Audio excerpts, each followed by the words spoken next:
Hello again, everybody. This is Derek, and I'm coming at you with another Wargaming and miniature video. In today's video, we're going to be continuing on with our What's in the Box series.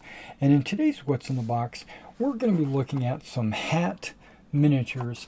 These are Napoleonic British Light Dragoons in 28 millimeter. Now it says 25 millimeter.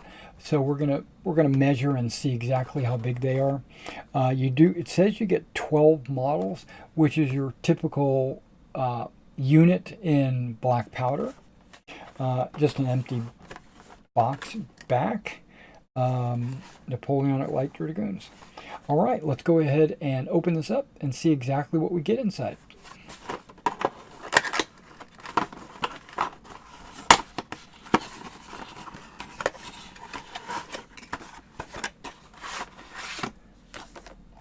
Okay, it looks like we get 3 sprues, and these are fairly heavy sprues.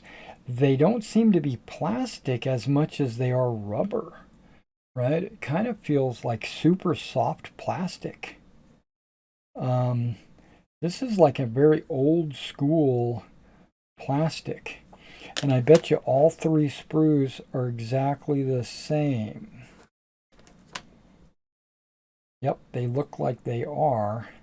So let's go ahead and just take a look at one of these sprues. It looks like you're getting 4 horses and 4, what do you call them? Light Dragoons. Now, 2 of them have their arms attached with their swords, and then the other 2 have options for their arms.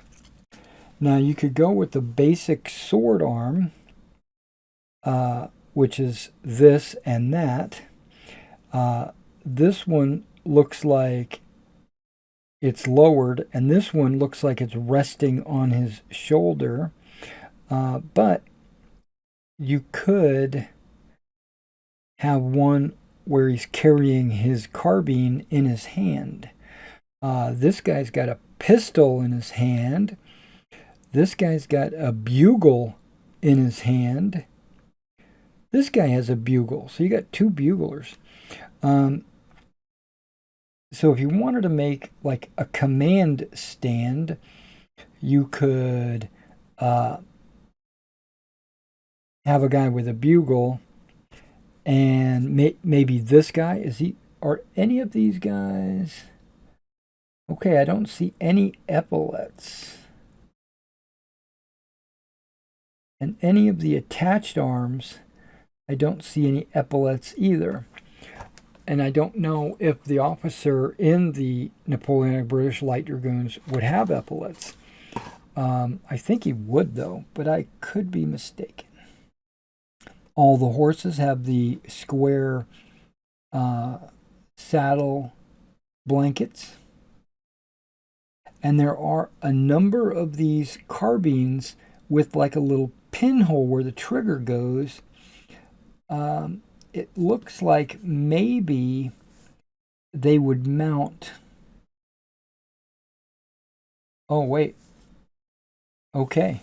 The riders all have this belt over their shoulder with a little pin sticking out of them. All of them have that. So you could pin the carbines to their side, so they would have the carbine at their waist. Okay, but if I put this guy's carbine in his hand, let's say, I couldn't put in, I would just have to snip off that little pin that sticks out. See this big white belt here? Looks like it's holding his carbine. Okay, they have haversacks, canteens,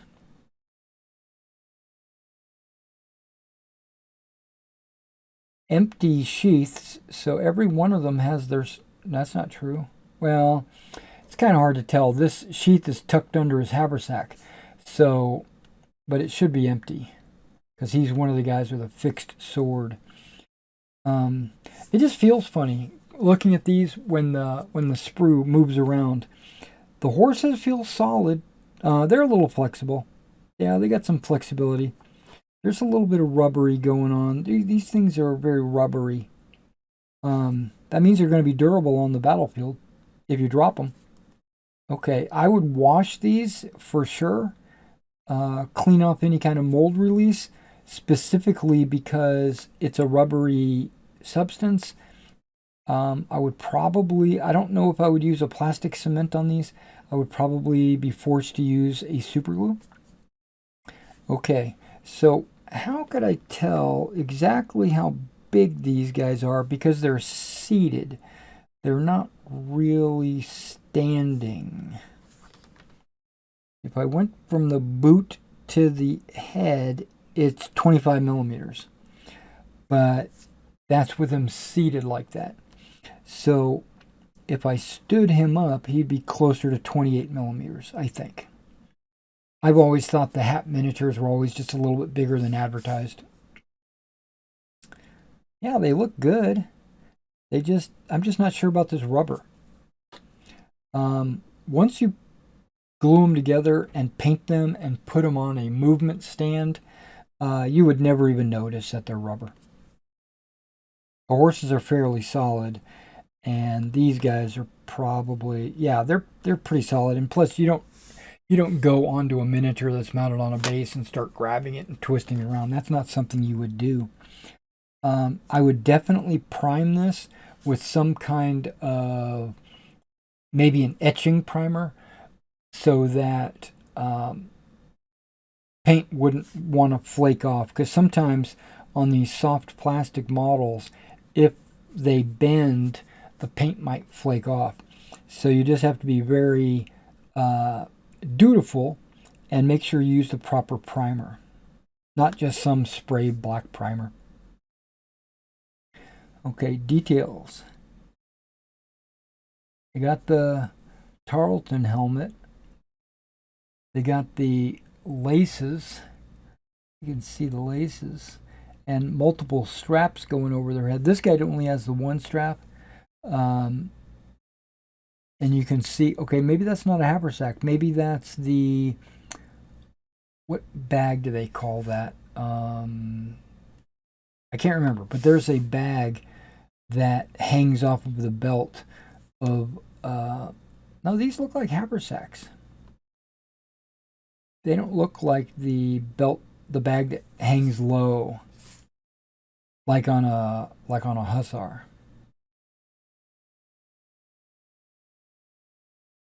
All right, what we'll do is we'll zoom in, we'll take a close look at these, and you get to see the details. All right, let's take a close look at these guys.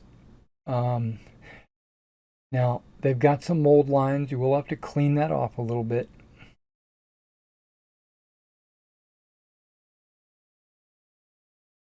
You can see there's one of the arms with a carbine, and you can see the pin on the side where his belt is right there. That's where you'd attach these loose carbines.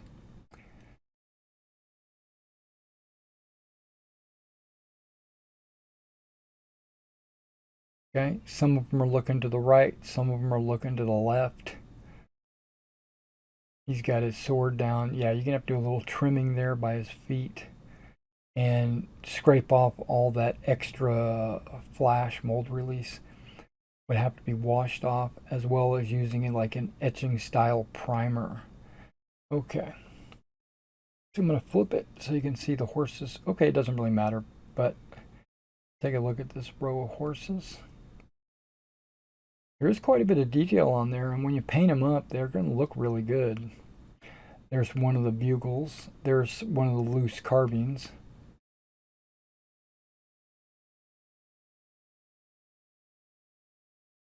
For the price, I think these are really good. All right, guys. Well, we took a close-up look at the Napoleonic British Light Dragoons by HaT, and I guess you'll have to make your own decision on that, but for the price, I think these are a great value. You get 12 of them for what, like I don't even know what the price is on these, but I think it's closer to like $15, where you're looking at buying a regiment of, let's say, Warlord games for like $40, right? Obviously, the quality of the Warlord miniature is going to be a little bit better, but if you're on a budget, this would be a great thing to do. Or if you're missing this specific style of uniform, HaT does have that covered. All right, well, thanks. Oh, before I let you go, if you're looking for miniatures like this, make sure you hit my eBay store.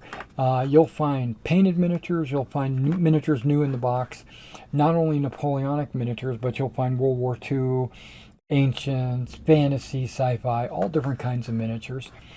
If you're wanting me to build and paint miniatures for you, contact me at this email address, where I'd be glad to do a commission for you, but I'll have to quote you a price first, and then we can get that done. All right, thanks for coming out and checking out this Napoleonic British Light Dragoons, and I'll catch you in the next video.